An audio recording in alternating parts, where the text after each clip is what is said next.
Godwin John ministries வழங்கும் தினம் ஒரு சத்திய வார்த்தை.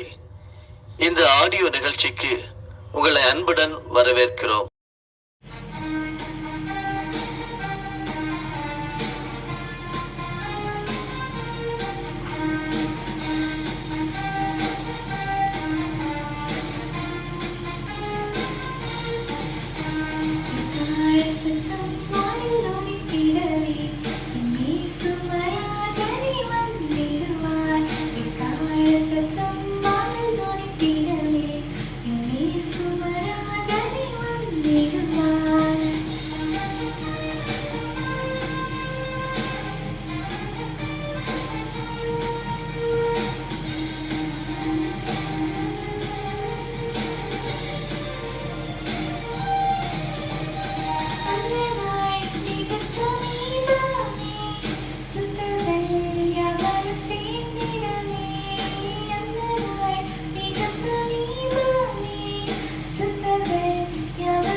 கிறிஸ்துவுக்குள் பிரியமானவர்களே, உங்களை வாழ்த்துகிறேன், வரவேற்கிறேன். காட்வின் ஜான் மினிஸ்ட்ரீஸ் வழங்கும் தினம் ஒரு சத்திய வார்த்தை. ஆனபடினாலே கர்த்தராகிய இயேசுவின் மேலுள்ள உங்கள் விசுவாசத்தையும் பரிசுத்தவான்கள் எல்லார் மேலுள்ள உங்கள் அன்பையும் குறித்து நான் கேள்விப்பட்டு இடைவிடாமல் உங்களுக்காக ஸ்தோத்திரம் பண்ணி என் ஜெபங்களில் உங்களை நினைத்து நம்முடைய கர்த்தராகிய இயேசு கிறிஸ்துவின் தேவனும் மகிமையின் பிதாவுமானவர் தம்மை நீங்கள் அறிந்து கொள்வதற்கான ஞானத்தையும் தெளிவையும் அளிக்கிற ஆவியை உங்களுக்கு தந்தருள வேண்டும் என்றும், தாம் நம்மை அழைத்ததினாலே நமக்கு உண்டாயிருக்கிற நம்பிக்கை இன்னதென்றும், பரிசுத்தவான்களிடத்தில் தமக்கு உண்டாயிருக்கிற சுதந்திரத்தினுடைய மகிமையின் ஐஸ்வர்யம் என்னதென்றும், தாம் கிறிஸ்துவை மரித்தோர்ந்து எழுப்பி அவரிடத்தில் நடப்பித்த தமது பலத்த சத்துவத்தின் வல்லமைப்படியே விசுவாசிக்கிறவர்களாகிய நம்மிடத்திலே காண்பிக்கும் தம்முடைய வல்லமையின் மகா மேன்மையான மகத்துவம் இன்னதென்றும் நீங்கள் அறியும்படிக்கு அவர் உங்களுக்கு பிரகாசமுள்ள மனக்கண்களை கொடுக்க வேண்டும் என்றும் வேண்டிக் கொள்கிறேன். ஆமேன். அன்பானவர்களே, இந்த நாள் தியானத்தின் தலைப்பாக நாம் தியானித்துக் கொண்டிருக்கக்கூடிய தேவன் அங்கீகரிக்கும் ஜெபம். ஆதார வசனமாக லூக்கா 11வது அதிகாரம் வசனங்கள் 1 முதல் 4 வரையிலும், 4வது வசனத்தில் உள்ள எங்களை சோதனைக்கு உட்பட பண்ணாமல் என்கிற வார்த்தையை நாம் தியானித்து வருகிறோம். தொடர்ந்து இன்றைக்கும் கர்த்தருடைய வார்த்தையை தியானிப்போம். சோதனைகள் என்று சொல்லி ஒரு வார்த்தை எல்லார் மத்தியிலும் இருக்கிறது. ட்ரையல்ஸ் என்று எடுத்துக்கொள்ள வேண்டும். It is not temptations. இப்படிப்பட்ட சோதனைகளை மேற்கொள்வது எப்படி? கிறிஸ்துவுக்குள் பிரியமானவர்களே, நீங்களும் நானும் சோதிக்கப்படுவது தவிர்க்க முடியாத ஒன்று என்பதை கடந்த நாட்களிலே நாம் தியானித்தோம். நாம் தேவனுக்கு பிரியமற்ற விதங்களில் செயல்பட பிசாசானவன் நம்மை பல நிலைகளில் தூண்டிக்கொண்டே தான் இருப்பான் என்பது நமக்கு தெளிவாகி விட்டது. இந்த உலகத்தில் வாழ்கின்ற வரை நாம் தொடர்ந்து சோதிக்கப்பட்டு கொண்டுதான் இருப்போம் என்பது நிச்சயமாக தெரிந்துவிட்டது. எனவே சோதனைகளால் ஆட்கொள்ளப்படாமல் இருக்க வழிகளை கண்டுபிடித்தல் அவசியமாகின்றது. சோதனைகளை மேற்கொள்ள தொடர்ந்து நாம் செய்ய வேண்டியது என்னவென்பதை இன்றைக்கு 7 முக்கியமான தலைப்புகளிலே வேத வெளிச்சத்தில் தியானிப்போம். முதலாவது தலைப்பு, நமக்கு தேவை விழிப்புணர்வு. 2, உறுதியான தீர்மானம் அவசியம் தேவை. 3, முடியும் என்ற விசுவாசம் முக்கியமானது. 4, இயேசுவை நோக்கி பார்த்தால் வெற்றி உண்டு. 5, ஜெபம் இல்லையேல் ஜெயம் இல்லை. 6, ஆயுதம் இல்லாமல் போரிடுவது முடியாத காரியம். 7, தேவ பிரசன்னத்தில் முழு பாதுகாப்பு. இந்த 7 தலைப்புகளையும் நாம் தியானிக்கும் போது சோதனைகளை மேற்கொள்வது எப்படி என்கிறதை நாம் நன்றாக அறிந்து கொள்ளலாம். அதன்படி வாழ முற்படுவோம். முதல் தலைப்பாக, முதலாவது நமக்கு தேவை விழிப்புணர்வு. நாம் தேவனுக்கு பிரியமானவளாக வாழ விரும்பினால் மட்டும் போதாது. நாம் தேவனுக்கு பிரியமற்ற பாதைகளில் பயணம் செய்ய தந்திரமாக சாத்தான் எப்போதும் தூண்டிக்கொண்டே இருப்பான் என்ற விழிப்புணர்வு ஒவ்வொருவருக்கும் அவசியம். ஆவிக்கு ஏற்றபடி வாழ விடாமல் நம்மை தடை செய்ய சாத்தான் எப்பொழுதும் தீவிரமாய் இருக்கிறான் என்பதை எப்போதும் நன்கு அறிந்தவர்களாக இருக்க வேண்டும். நம்முடைய ஆத்மாவிற்கு எதிராக மாமிச இச்சைகள் போராடும் என்பதை அறியாதவர்களாக இருக்கக்கூடாது என்று 1 பேதுரு 2:11 நமக்கு விளக்கி காட்டப்பட்டிருக்கிறது. 1 பேதுரு 5:8 தெளிந்த புத்தியுள்ளவர்களாய் இருங்கள், விழித்திருங்கள், ஏனெனில் உங்கள் எதிராளியாகிய பிசாசானவன் கர்ச்சிக்கிற சிங்கம் போல் எவனை விழுங்கலாமோ என்று வகை தேடி சுற்றித் திரிகிறான். இவனுக்கு எதிர்த்து நிற்க நமக்கு முடியுமா? ஜெபத் என்கிற ஆயுதத்தினால் முடியும். 2வதாக, உறுதியான தீர்மானம் அவசியம் தேவை.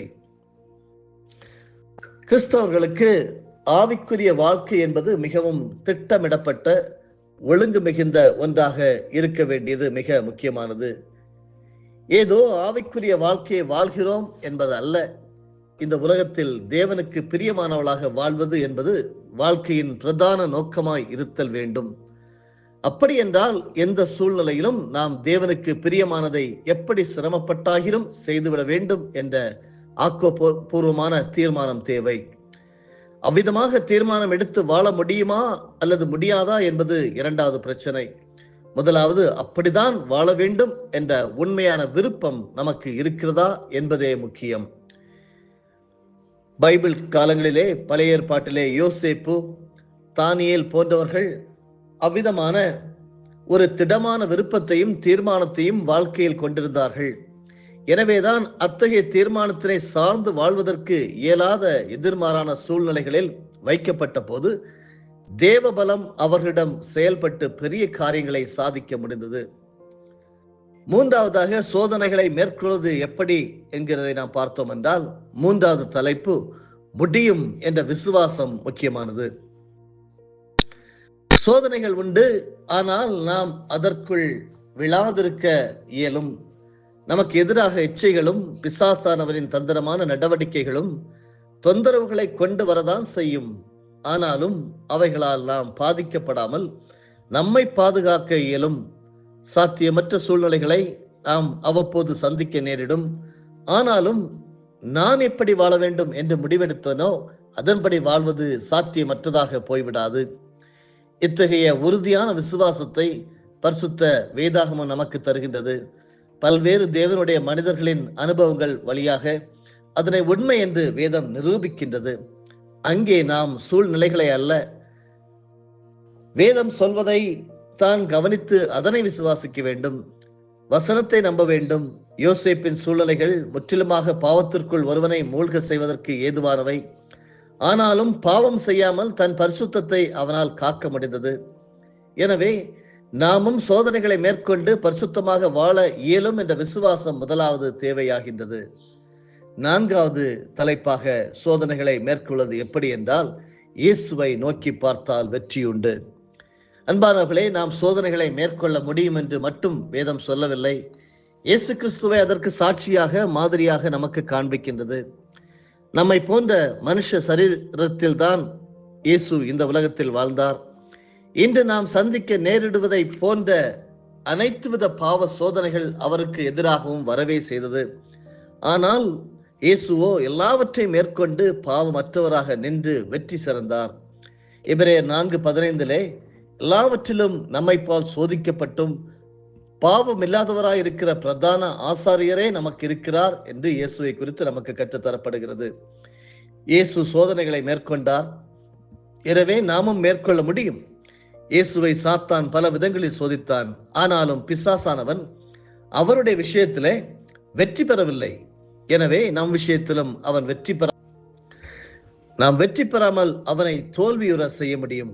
ஏனென்றால் இயேசு கிறிஸ்து எந்த ஆவியின் பலத்தினால் சோதனைகளை மேற்கொண்டாரோ அதே பலத்தின் ஆவியையே தேவன் நமக்கும் தந்துள்ளார்.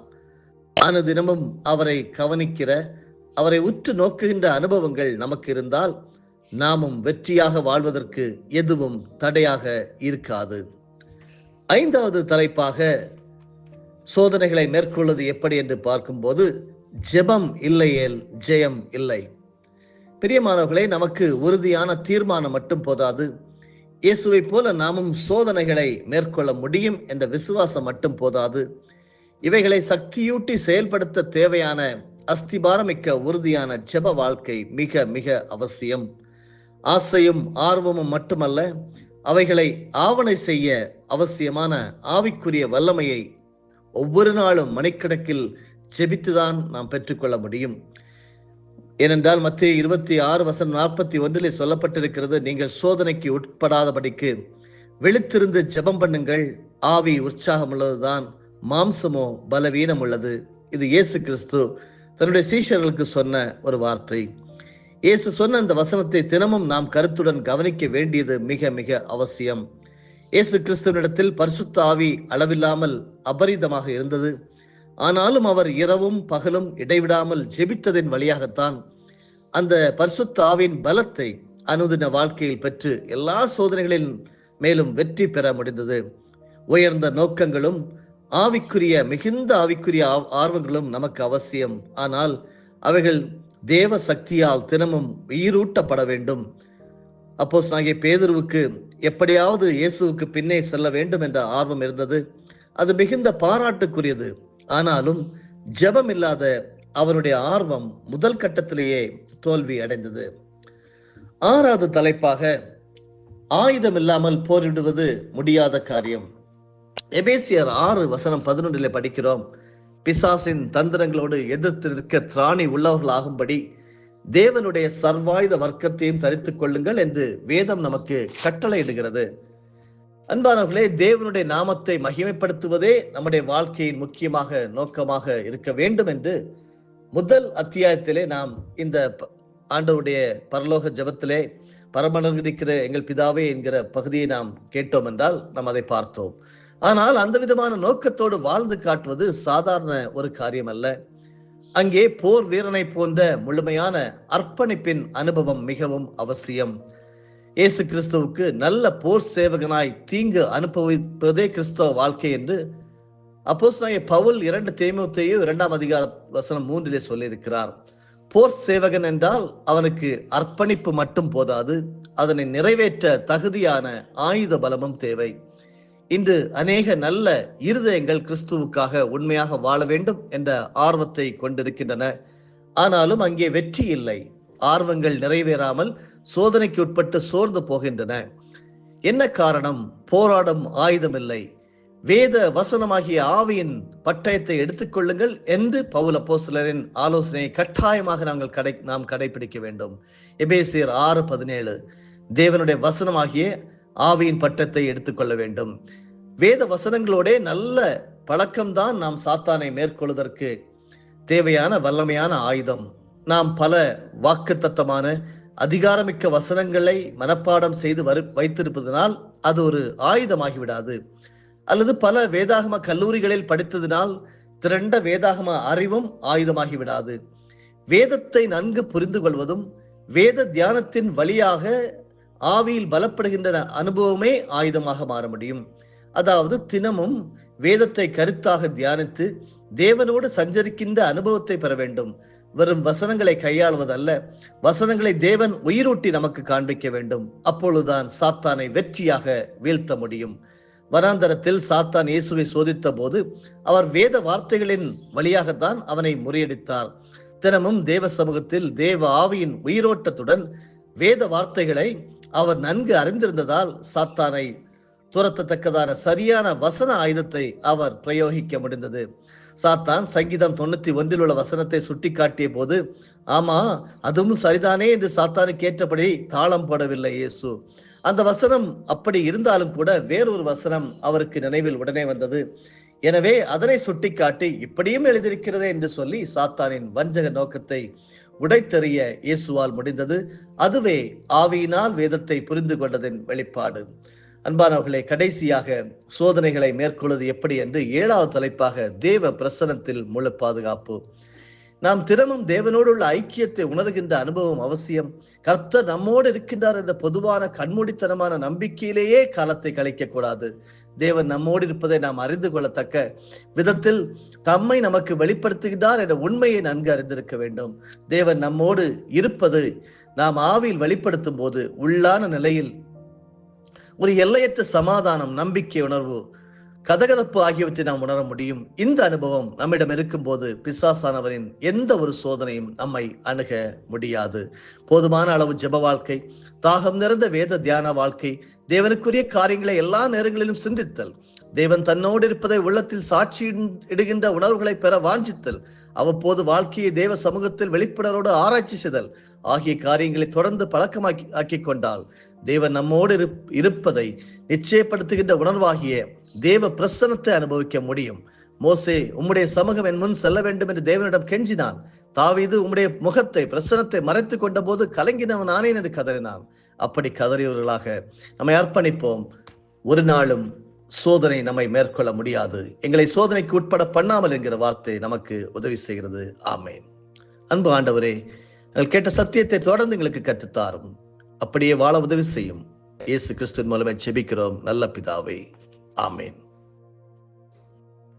என் ஆத்துமாவே கர்த்தரை ஸ்தோத்தரி, என் முழு உள்ளமே அவருடைய பரிசுத்த நாமத்தை ஸ்தோத்தரி.